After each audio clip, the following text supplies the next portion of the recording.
हरिओम तत्सत। यह तुला लग्न की कुंडली है। सबसे पहले सूर्य से फलादेश प्रारंभ करते हैं। सूर्य इस कुंडली में आमदनी भाव के स्वामी है और यह भाग्य स्थान में विराजमान है। तो सूर्य के भाग्य भाव में विराजमान होने के कारण भाग्य की विशेष उन्नति होती है। आप धर्म का पालन करते हैं, उच्च शिक्षा अच्छी प्राप्त होती है और तृतीय भाव में दृष्टि के कारण पराक्रम में वृद्धि होती है, भाई बहन का सुख प्राप्त होता है। यह तो सूर्य के अकेले का फलादेश हो गया, परंतु सूर्य के साथ शनि भी विराजमान है। तो यहाँ तो सूर्य पीड़ित हो गए, तो जिसके कारण भाग्य की उन्नति में कठिनाई एवं परेशानियों का सामना करना पड़ता है और आमदनी प्राप्त करने में भी कठिनाइयों का सामना करना पड़ता है। मैंने पहले आपको सूर्य को अकेले का फलादेश बता दिया और सूर्य शनि के साथ हो गया तो उसका भी फलादेश बता दिया। तो दोनों को ही आपको समझना है, तभी आप सही प्रकार से उपाय कर सकते हैं।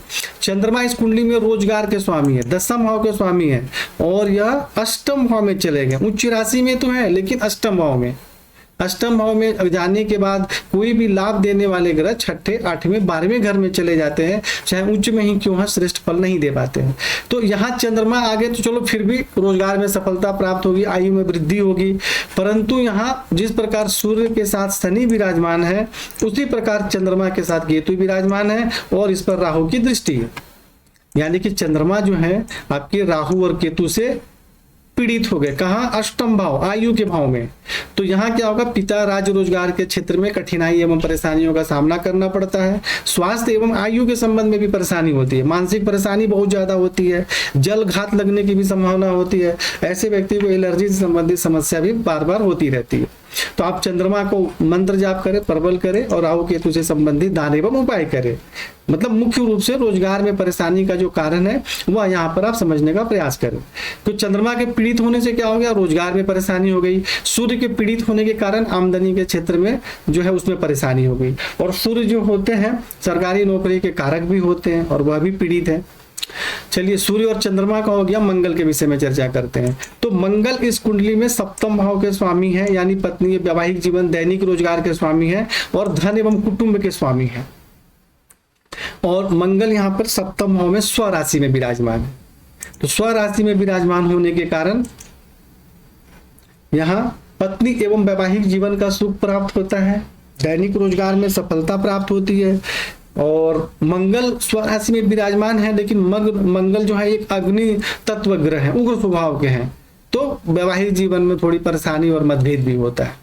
यहां से मंगल दसम भाव में दृष्टि डाल रहे हैं, तो पिता राज रोजगार के क्षेत्र में सुख सम्मान एवं सफलता प्राप्त होती है, नौकरी में भी बहुत अच्छी सफलता प्राप्त होती है। तो यहाँ दोनों ग्रहों के फलादेश को समझना जरूरी है। चंद्रमा राहु केतु से पीड़ित है तो जिसके कारण नौकरी में परेशानी हो रही है, और मंगल यहाँ देख रहे हैं तो नौकरी में सफलता दिलवा रहे हैं।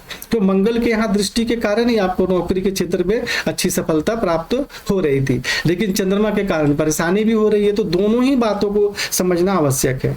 मंगल लग्न में दृष्टि डालेंगे तो शारीरिक स्वास्थ्य से संबंधित कुछ परेशानी होती है, कोई बहुत ज्यादा नहीं, लेकिन ऐसे व्यक्ति का जो है पराक्रमी होते हैं, मेहनती होते हैं, निडर होते हैं, स्वभाव भी कुछ उग्र होता है। भाई अग्नि तत्व ग्रह है तो उसका प्रभाव तो रहेगा। और द्वितीय भाव में दृष्टि डालते हैं तो धन एवं कुटुंब का सुख प्राप्त होता है, धन का संग्रह होता है। बुध इस कुंडली में जो है भाग्य भाव के स्वामी है और द्वादश भाव के स्वामी है, खर्च के स्वामी है, और यह चले गए आपके 8वें घर में। तो आयु में तो वृद्धि होती है, परंतु भाग्य की उन्नति में कठिनाई एवं परेशानियों का सामना करना पड़ता है। बाहरी स्थानों के संबंध से सहयोग भी प्राप्त होता है। द्वितीय भाव में दृष्टि के कारण धन एवं कुटुंब का सुख प्राप्त होता है, परंतु बिल्कुल कमजोर है, 29 अंश के हैं। देखिए भाग्येश जो है आपके बिल्कुल 28-29 अंश के हैं, बहुत कमजोर है। तो इसलिए बुध को प्रबल करें जिससे कि भाग्य की उन्नति हो। गुरु जो है इस कुंडली में अकारक होते हैं, परंतु यह खुद के घर में बैठे हुए। अब यहाँ देखिए कि किस प्रकार अकारक ग्रह भी आपके जीवन में लाभ दे सकते हैं। गुरु के यहाँ विराजमान होने के कारण ऐसा माना जाता है कि शत्रु गुप्त शत्रु होते हैं या कोई अपने ही शत्रु होते हैं, लेकिन उन पर प्रभाव भी रहता है, उन पर विजय प्राप्त होती है और नौकरी में भी बहुत अच्छी सफलता प्राप्त होती है। और यहाँ दसम भाव में उच्च राशि में देख रहे हैं तो पिता राज रोजगार का श्रेष्ठ सुख भी प्राप्त होता है, उच्च पद भी प्राप्त होता है। और द्वादश भाव में दृष्टि के कारण बाहरी स्थानों के संबंध से सफलता प्राप्त होती है। द्वितीय भाव में दृष्टि के कारण धन एवं कुटुंब का सुख प्राप्त होता है। ठीक, इस प्रकार तो यहाँ पे गुरु जो है आपको है तो कुंडली में अकारक, लेकिन आपको लाभ दे रहे हैं, किसी प्रकार की कोई परेशानी नहीं कर रहे हैं। परंतु अब दूसरी तरफ से देखें तो राहु जो है वो गुरु को देख रहे हैं। और गुरु 29 अंश के बिल्कुल कमजोर है। तो यहाँ जिस प्रकार हम सभी ग्रहों को प्रबल करते हैं, कोई कार जो हमें लाभ देने वाले ग्रह कमजोर है तो उनको प्रबल करते हैं, परंतु यहाँ प्रबल नहीं करना है क्योंकि यह कुंडली में अकारक माने जाते हैं। खैर, लेकिन राहु से पीड़ित भी है, तो खाली गुरु का तो फलादेश अच्छा था, लेकिन षष्ठ भाव में गुरु पीड़ित हो गए तो यहाँ क्या होगा कि शत्रु पक्ष से परेशानी भी होगी और नौकरी में भी कठिनाई एवं परेशानियों का सामना करना पड़ेगा। तो यहाँ गुरु से संबंधित आप मंत्र जाप करें, बाकी जो उपाय बताए गए हैं वह करें, और राहु से संबंधित दान एवं उपाय करें।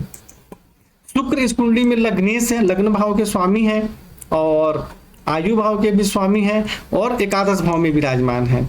एकादश भाव में विराजमान होने के कारण आमदनी अच्छी होती है, आमदनी के क्षेत्र में सफलता प्राप्त होती है, शारीरिक स्वास्थ्य सौंदर्य जीवन की उन्नति में भी सफलता प्राप्त होती है, और पंचम भाव में दृष्टि डालने के कारण विद्या बुद्धि संतान का श्रेष्ठ सुख प्राप्त होता है। लेकिन शुक्र बिल्कुल कमजोर है, 0-4 अंश के हैं, तो इसलिए शुक्र को प्रबल करें, उसे मजबूत करें जिससे कि आपको श्रेष्ठ लाभ प्राप्त हो सके। शनि इस कुंडली में राजयोग कारक ग्रह होते हैं, चतुर्थ भाव एवं पंचम भाव के स्वामी हैं, केंद्र और त्रिकोण के स्वामी हैं और यहाँ भाग्य स्थान में बैठे हुए हैं। तो यदि सूर्य यहाँ नहीं होते तब तो बहुत अच्छा था, भाग्य की उन्नति होती, परंतु यहाँ सूर्य के साथ शनि बैठ गए, तो जिसके कारण कि भाग्य की उन्नति में कठिनाई एवं परेशानियों का सामना करना पड़ता है और आमदनी प्राप्त करने में भी कठिनाई एवं परेशानी होती है। और यहाँ से शनि फिर सूर्य के घर में भी देख रहे हैं, तो जिसके कारण भी आमदनी प्राप्त करने में कठिनाई एवं परेशानी होती है। तृतीय भाव में दृष्टि के कारण पराक्रम में वृद्धि होती है, परंतु भाई बहन के सुख में परेशानी होती है। षष्ठ भाव में दृष्टि के कारण शत्रु पक्ष पर प्रभाव रहता है, उस पर विजय प्राप्त होती है और नौकरी में सफलता प्राप्त होती है। तो इसलिए यहाँ पे जो शनि जो है राजयोग कारक ग्रह है, परंतु हम इन्हें प्रबल नहीं कर सकते क्योंकि फिर सूर्य पीड़ित हो जाएंगे यहाँ पे। तो आप शनि से संबंधित आप मंत्र जाप करें, लोहे का छल्ला धारण करें, साथ में रुद्राक्ष भी धारण कर सकते हैं, जो उपाय बताए गए हैं वह उपाय करें। राहु यहाँ द्वितीय भाव में क्या करते हैं, धन एवं कुटुंब के सुख में कठिनाई एवं परेशानी होती है, धन का संग्रह ठीक से नहीं हो पाता है, कुटुंब से भी मतभेद हो जाता है। और यहाँ षष्ठ भाव में गुरु पर दृष्टि के कारण नौकरी में भी सफलता प्राप्त नहीं होती है, यानी नौकरी के क्षेत्र में परेशानी होती है, शत्रु पक्ष से भी कठिनाइयों का सामना करना पड़ता है। और यहाँ चंद्रमा पर दृष्टि डालने के कारण अष्टम भाव में रोजगार में भी परेशानी होती है, स्वास्थ्य से संबंधित भी परेशानी होती है, आयु में भी परेशानी होती है। और यहाँ से दसम भाव में दृष्टि के कारण पिता राज रोजगार के क्षेत्र में कठिनाई एवं परेशानियों का सामना करना पड़ता है। तो आपकी कुंडली में जो जॉब से संबंधित जो परेशानी है उसका सबसे मुख्य कारण राहु है, क्योंकि एक तो यहाँ षष्ठ भाव को भी नौकरी के लिए माना जाता है, यहाँ गुरु को पीड़ित कर दिया, यहाँ जो दसम भाव के स्वामी चंद्रमा को पीड़ित कर दिया और दसम भाव के घर पर भी राहु की दृष्टि है। तो इस प्रकार आप समझ गए कि राहु ही है जो आपके रोजगार से संबंधित सबसे ज्यादा कर रहे हैं।